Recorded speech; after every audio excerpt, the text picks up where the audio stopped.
Raise your hand, nod your head, or give me a thumbs up if you were on James Shaw's call this morning.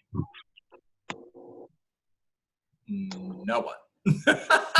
All right. The first that I missed since day one. No worries. So he's talking about grit. Raise your hand, give me a thumbs up, nod your head if you've read the book Grit. Okay, I got a thumbs up. So here's my question for you. What could you do if you had to? Guys, I want you to write down some questions. What could I accomplish if I had to? The next question would be, what could I accomplish today if I had to? The next question I want you to write down is, if my normal workday is 10 hours, could I still accomplish the same goals in 5 hours? Then I want you to write down the next question, which is how? How would I accomplish the same goals in half the time? And I want you to create a list, and let's pause and talk about this. John, are you going to put those things in the, good morning. Are you going to put those questions in the chat? And when you're asking these questions, are you talking about, like, the first question you said, what if I had to, are you talking about the book itself? What if I had to read it? No. I'm just talking to you guys and your personally, professionally, what could I do if I had to? What could I accomplish today if I had to? Okay. What if I had to accomplish the same goals in half the time? Could I? The next question would be how? What would be my plan in order to accomplish those goals? And no, they're not in the chat. I'm not super quick on typing that. Somebody else can put it in there if they want to. And I am recording this, and these recordings always end up on my YouTube page, which ends up on Facebook. And occasionally when I remember, I'll send it out to you in an email as well. Just being honest. So talk to me. So can you do, oh, go ahead, Elsa. No, I let you in. Go. No. Ladies first, I insist. I just wanted to I'm just recalling, you said one time, what if you are leaving on vacation tomorrow? Yeah. And this is amazing how we can, all of us, be so focused that the day before leaving, going to vacation, we have and we do finish whatever we need to finish. Yeah. Yeah. I'm never as productive as that day. So Amanda Dahl shared on James Shaw's call the performance formula, which I loved. So I'll share it with you. And I love simple things, and this is simple. Success is simple. Performance is potential minus interference. Yes.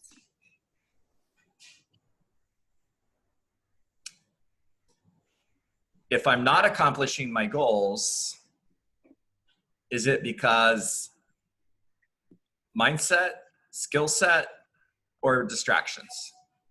If I'm not accomplishing my goals, is it because I don't have the capability to do what I need to do in order to accomplish my goals? Or is it simply because my why isn't big enough? So I have something to say. Can I jump in? Please do, Lisa. Angel. Oh, Angel, wow, your voice sounds just like Lisa. I've got most of your voices memorized by now. Go ahead, Angel. So yesterday you said, if I knew I was going to hit my goals, how would my days be different? And so that struck my chord. That resonated with me yesterday, and I reflected on it. And clearly I don't believe that I can do it, because if I knew I was going to do it, every little negative thing would not matter in the slightest bit. The negatives, the no's, the rejections, they wouldn't matter. What would matter are the people I was going to help during the year. Mm-hmm. And then later in the day, I spoke to a mentor, and he said, if I gave you $10,000 to make 8 appointments, could you do it? I was like, yeah, in a heartbeat. He's like, you didn't even hesitate. I was like, no, you give me $10,000, I'll make you 8 appointments. Not a chance I won't. I've never made 8 appointments, just so you know, in a month. So I know I can now, clearly. And I got to thinking about it later and I said, so what's the difference? Because if I get half of those appointments into listings and only sell half of those and follow the 50-50, that's $12,000. Or more. Well, It's 12,000 with an average commission of 6,000, right? which is our average. So Okay, I was like, so 12,000. Cool. so what am I doing? So that struck me. Love it. Yeah. So bold law, change the way you look at things. The things you look at change. Yep.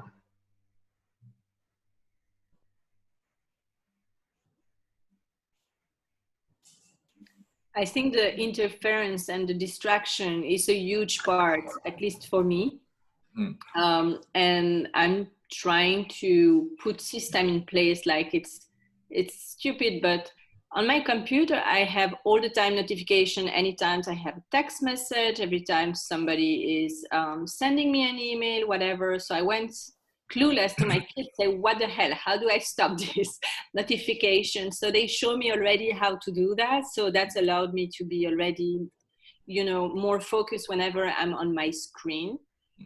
And also, I don't read my email in the morning. I just don't, because whenever I'm reading my email, that's over. I have already all the stuff that I need to do and answer, and I'm cut. Yeah. So go like this and 6 feet. How many distractions are within 6 feet of where I'm sitting right now? Just computer. Right? That's it. Well, Alex, I could have my computer. That's a distraction. I could have my phone sitting next to me. That's a distraction. If I'm working around other people and there's people within that circle, or they enter that circle, that's a distraction.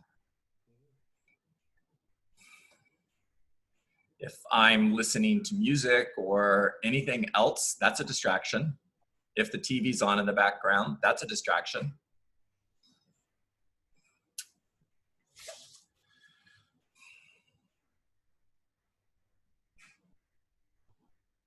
Prime example, John, I'm staying in a hotel here because we're having construction done to our house. And I have my kids running around this morning, and every single morning have a team huddle at 7 a.m. script and role play. Yep. So I have to lock myself in the bathroom, right? Yep.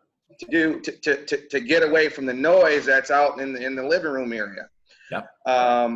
So and I do that not only in the hotel, but I do that at home. Yeah. I lock myself in the bedroom, and I pull the shades to the sliding door that goes out to the back of the house, because they are a distraction. Yeah. And they know. Listen, when Daddy's in that back room, you better not bother him, because he's gonna go nuts. All right. So eliminating the distraction is huge, and most importantly, I always say, because we're big proctors, owning your mornings are very important as well, and that's by eliminating distractions. That from the time that you're prospecting and making those calls. Good job, Corey. Thank you. So next question, what does a $50,000 phone call look like? If I were to call you as a recruiter and I asked you to meet with me and you said, I'm busy. And my response was, cool, I got that. And if I wanted to list $1 million property with you today, would you have time to meet with me? Every single one of you would say yes. Of course, John, we have time to meet with you. Now, that's $25,000, $30,000, maybe $35,000, depending on the commission. And no one has to think. Everyone would say, yes, got time to meet with you.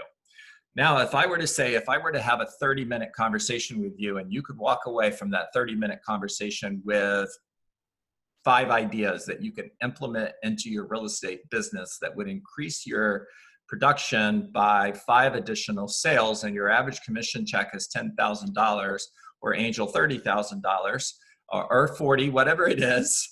And if somebody's listening to this in Beverly Hills, California, they're saying, no, John, the average commission is $30,000. Okay, that's cool. Let's go back to 10,000. So that 30-minute conversation is worth $50,000. What would you have to get from that 30-minute conversation for it to be worth $50,000? Now, my next question to you is, how many of these coaching calls have we had since March 16th? And if I'm right, I can go look at my calendar, but I'm pretty sure I'm close. That was the date of our first call. How many of these calls, the one we're on right now, have we had since that day? And how many ideas have you gotten that you could say, this helped my business? This helped my business. This helped my business. Alex, go ahead. I was going to say, we've had about 32 calls since we started. Okay. In this particular case, all it took was really one of those ideas to actually generate the business that I needed.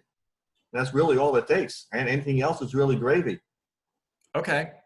So if you walked away with one new idea every single call, that's 32 additional sales, or $300,000, right? Correct. Yeah.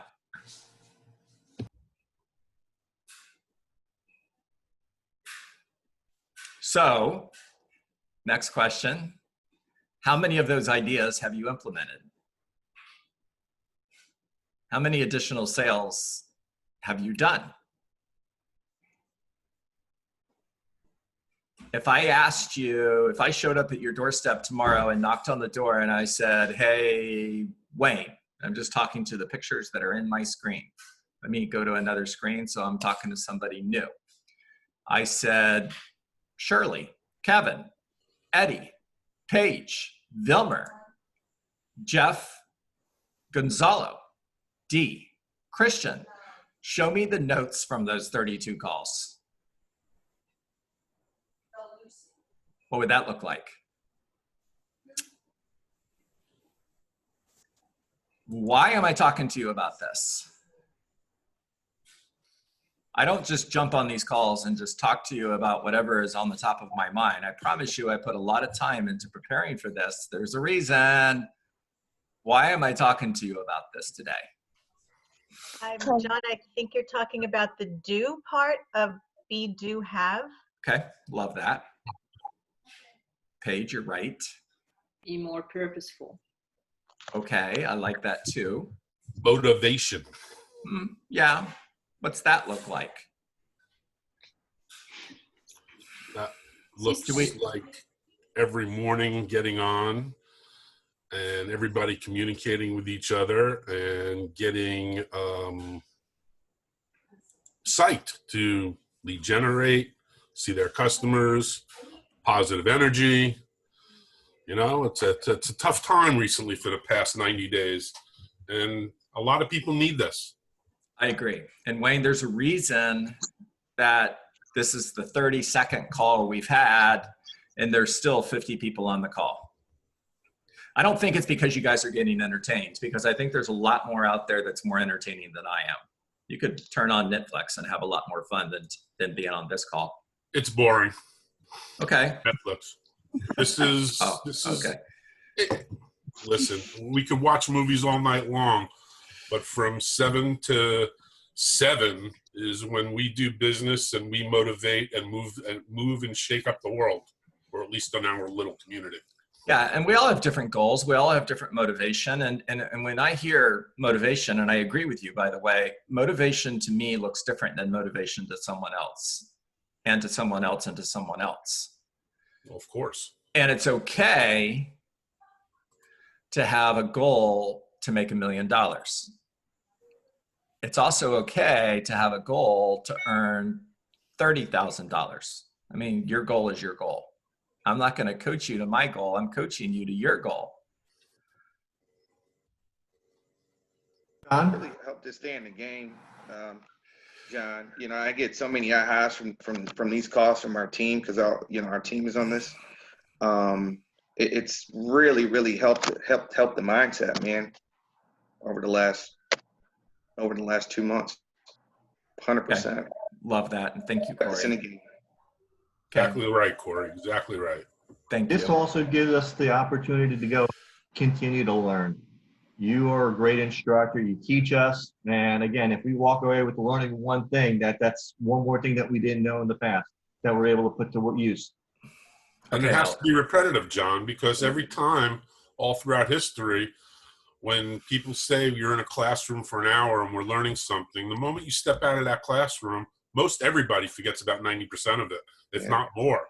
So it's the repetitive action that, I mean, you, Michael, and everybody else, scripts every morning. It's repetitive. It makes people better. It makes it part of their psyche, and they know how to respond automatically. So for those of you, thank you, Wayne, agree. And for those of you who have children, your children will read the same book more than once. Yes or yes? Yes. Yes. For time, Your children will watch the same videos over and over and over again. Yes or yes? yes. Yeah. When Colin was younger, he's 24 now, so I'm dating myself, right? When Colin was younger, it was Barney. And oh my gosh, it's 20 years later and I still know all of the Barney songs because I was sitting there next to him. I love you, you love me, right? Duper. Yeah, and holy cow, yes, I know I can't sing. And here's my point, guys. My point is kids get this. We don't.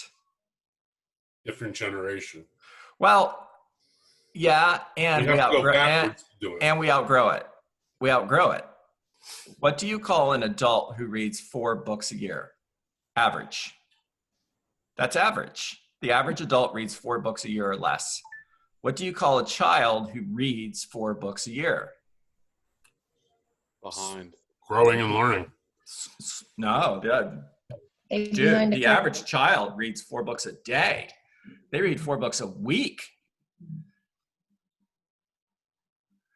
Somehow we think we get to a point where we outgrow this. And we never do. So do me another favor, take a piece of paper and draw 4 boxes. And in the upper left-hand box, I want you, and we've done this exercise before, repetition, here we go.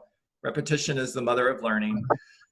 Draw 4 boxes. In the top left box, write present positive. And in present positive, list everything that's going well. And then in the top right box, write future positive. And that's the vision that you have for your future.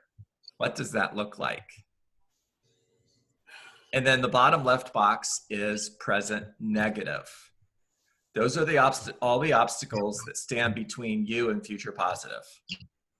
And 32 calls later, if your business hasn't improved, the reason for that is in that bottom left box. Present negative. Now, bottom right box. Future negative. In order to get to better, you have to get to different. You can't get to better unless you get to different. And unless you change what you're doing, unless you start implementing these things that you're learning, you're going to end up in the bottom right box, future negative. So I have 320 associates in my office, right? Are all 320 of them succeeding at the same level? No, they're not. We have agents that haven't sold a house in 12 months. Now, it's my job, it's my responsibility, it's my obligation, it is my just cause. That comes from Simon Sinek's Infinite Game, by the way. Great book. Read it many times. It's my just cause to get 100% of them into production. Now, I can't implement anything for them. They have to do the work. I can help them think differently. but I can't make them do anything. The only thing I can do is change the way they think. It's up to them to do the work. Why don't we do the work? Why? Fear of failure. Fear of failure. Okay. That's one of the reasons. Laziness, another reason. Distractions. Distractions. Yes, Christian. Comfort zone. Comfort. Yeah. I want to go to the gym. I want to look good. I want to exercise. I want to be at my ideal weight. I want to be healthy. But oh my gosh, you want to meet me at the gym at 6 o'clock in the morning? Are you nuts? I'm not doing that.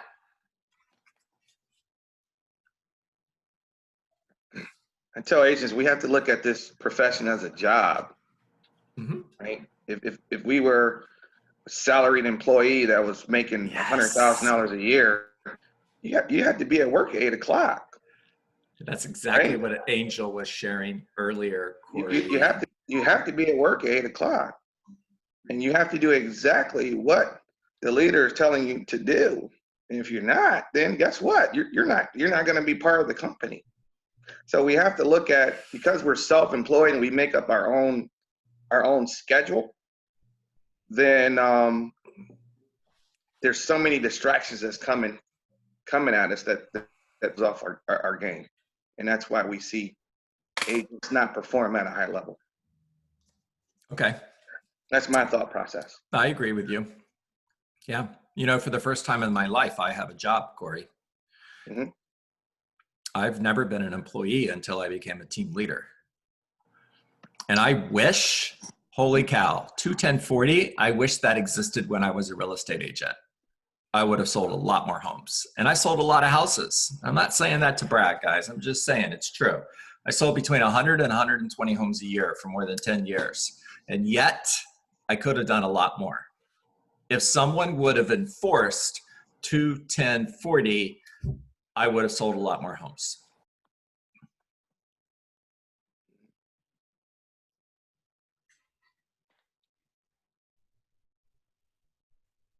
It could be a good exercise for us to do as a group. Agree. I agree with Mike. All right, last thing I want to talk to you about before we close today's call. It's June 3rd, which means we're coming up on the end of the first half of the year. What does the end of the first half of a football game look like? What is it called? Halftime. Okay, before you get to halftime, what's that called? 2-minute warning. 2-minute warning. There you go. So we are in the 2-minute warning of 2020. What happens in a 2-minute warning? Sense of urgency. Urgency. What else? Stepped up game plan. For Okay. the last few minutes. Okay. Hustle. Hustle. Okay. We throw the ball more. We throw long passes. We take a risk. We take more risk. We are more focused on getting into the end zone. We want to go into halftime in the lead. Last play, last chance. More points are scored in the last 2 minutes of a football, in the last 2 minutes of the first half, in the last 2 minutes of the football game than in the entire game. You can That bothers me, by the way, John. That really does. Why don't they play like it's 2 minutes all game? Good question. Yeah. So, Michael, I would ask you the same thing. Why don't you run your real estate business like it's the last 2 minutes of the half all the time? You walked into that, Michael. That was great. Absolutely. Absolutely. That was great.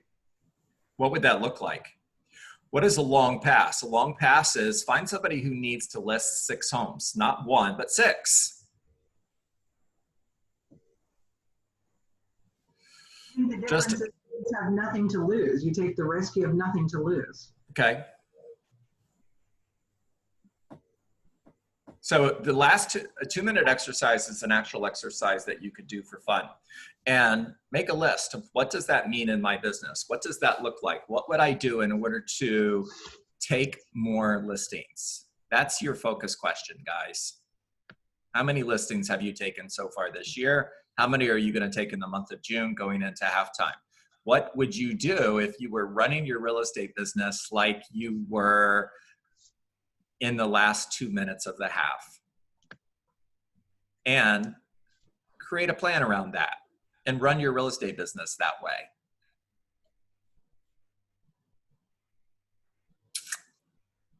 All right, give me a couple ahas, and we're gonna close out today's meeting so that coaching calls so that we can get on the phone and start making calls. Give me some ahas. Hey, John, it's Gonzalo. Yes, sir. So I got a big aha when you said, what's the difference between a kid and adults? And I think the difference is that we have a lot of more distractions. Like we have bills, family, like everything is just, we have more distractions, and we have to be back like a kid. Like the kid is so obsessed with watching the show and learning the song. Maybe we should become obsessed with real estate and just concentrate on real estate and become the best agent that we can. Love it. Great job, Gonzalo.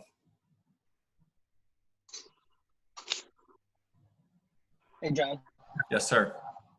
So everybody's at different points in their life. You know, obviously, I think I learned a lot when I became a father because I had, I think, a passion about making a difference in my family's life. I wanted to do things, and that was a whole different feeling of trying to be there financially for them. So that was my big why. Of course, you know, like Corey said, you know, some of us can look at it like we show up because we love the results. And then those results bring us the passion that we desire, may it be hobbies or time. And I kind of discovered, you know, now that I'm in my 50s, time has become extremely valuable, and I try not to waste it. Love that. Love that. All right, guys, what I want you to take away from today's call is run your real estate business like it's the last 2 minutes of the half. I want you to create a 2-minute plan. You want to implement something from today's call? That's it. That's the one thing. Or you heard something else you're going to implement. I'm cool with that. Just walk away with this, with something that's going to change your business. All right. I appreciate all of you. You rock. Great community we have here, and it's a community of support. It's a community of growth. It's a community of production. I'll give you one more thing. Turn your real estate business into a game. Keep score, play to win, and have fun.